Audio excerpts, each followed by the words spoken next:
Davos दौऱ्यावरून आता आरोप प्रत्यारोप सुद्धा रंगतायत।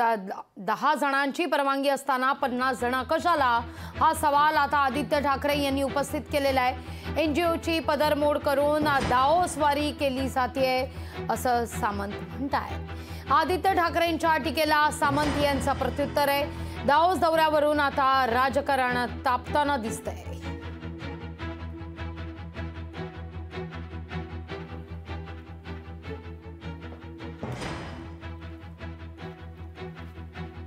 दलाल मित्र वगैरे ती सगळी कंपनी एक आहे।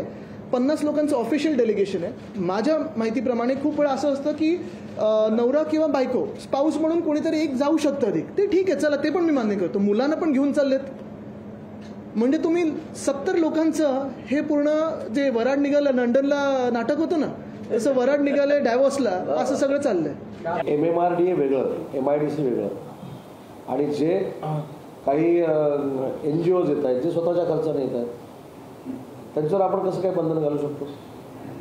ते बंधन आपण घालू शकत नाही। आणि स्वतःच्या पैशानं जे येत आहे, स्वतःची राहण्याची व्यवस्था जे स्वतः करतायत त्यांच्यावर शासनाचा का कंट्रोल असावा? ते येऊन जर आम्हाला मदत करत असतील, आणि मगाशी जे मी सांगितलं की त्यांच्यामध्ये स्वतःच्या खिशातले पैसे खर्च करण्याची दानत आहे, त्याच्यामुळे ते येत आहे। लोकशाही मराठी ऐका, पहा, जागरूक रहा।